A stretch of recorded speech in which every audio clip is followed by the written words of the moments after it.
में 2 tan 30, यहाँ लिखा 1 + tan स्क्वायर 30, ये है यहाँ, ठीक। मान पुट कर दो, यहाँ से 2 लिख दिया, गुणे tan 30 का मान 1/√3 हो गया, अपॉन 1 + tan 30, tan 30 का मान है 1/√3, इसका स्क्वायर है तो यहाँ से स्क्वायर कर देंगे। कितना हो जाएगा, यहाँ से ये आएगा 2 × 2/√3, अपॉन में 1 हो गया, प्लस 1 का स्क्वायर 1 रहेगा, √3 का स्क्वायर, स्क्वायर से रूट हटेगा, कितना आएगा, 3 हो जाएगा। तो ऊपर मिलेगा 2/√3,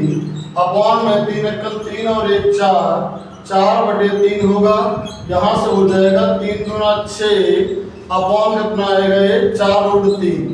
4√3 कर देंगे, 2 × 4, 2 × 3 6, ऊपर कितना आया 3, 3 को लिखेंगे √3 × √3, अपॉन में कितना है 2√3, ये दोनों कैंसिल हो गए, तो यहाँ से क्या मिल गया, √3/2।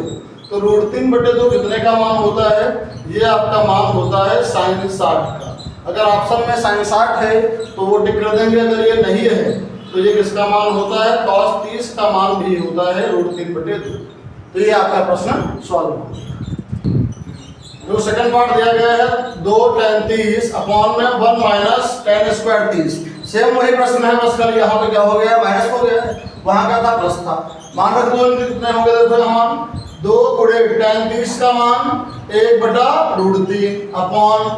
1 - फिर tan 30 आया 1/√3, इसका स्क्वायर है, स्क्वायर लगा दो, यहाँ कितना मिलेगा, ये 2 × 2/√3 आएगा, अपॉन में 1 - 1 का स्क्वायर 1 रहेगा, √3 का स्क्वायर 3 बाहर आ जाएगा, ये हो जाएगा 2/√3 अपॉन 3 × 3 से गया 1, 2/3 आएगा, ये बनेगा 3 × 6 इसका इससे होगा 2√3, 2 × 6, ऊपर आया 3, 3 को लिखो √3, नीचे है √3 कट गया, कितना आया √3, कितने का मान है ये मान है tan 60 का, ठीक। ये आपका हो गया। देखिए अगला पार्ट क्या दिया गया है, 1 - tan square 45 upon 1 + tan square 45, इसका मान कितना होगा, तो यहाँ से लिखा हमने 1 - tan 45 का मान 1 होगा, 1 का स्क्वायर करोगे 1 ही आएगा,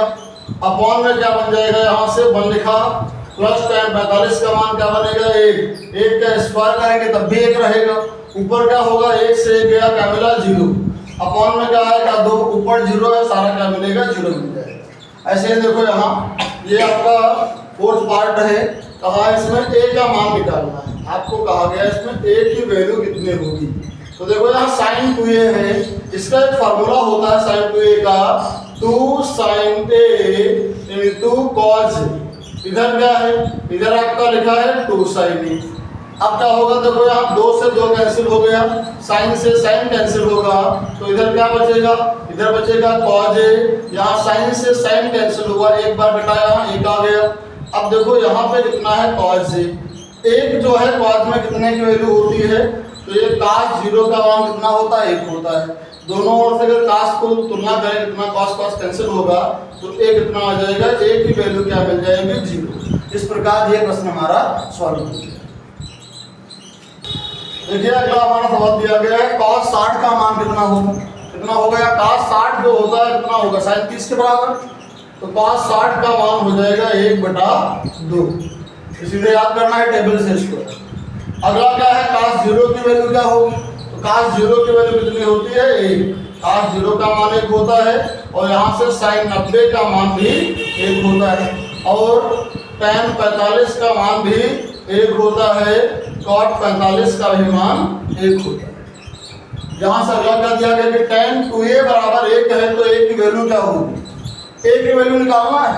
कब निकलेगा, अगर यहाँ पे इधर tan है, यहाँ पे tan बन जाए तो दोनों साइडों में tan कट जाएगा, a का मान निकल जाएगा। तो क्या कर लो, यहाँ से यहाँ लिखा है tan 2a, उधर बनाओ tan, तो 1 जो है tan में कितने का मान होता है, 1 जो है tan में 45 का मान होता है, tan 45 का मान 1, दोनों साइडों से क्या हट गया, कितना आया 2a बराबर 45, तो a कितना आएगा, a बराबर आएगा 45/2, या इसको कह सकते हैं 22 सही 1/2, अभी वही रहेगा 44 से 45/2, ठीक, ये हो गया। यहाँ देखो इधर √2 हो गया, tan 45 का मान कितना होता है 1, तो यहाँ से क्या बन गया √2 + 1। एकदम आसान से सवाल।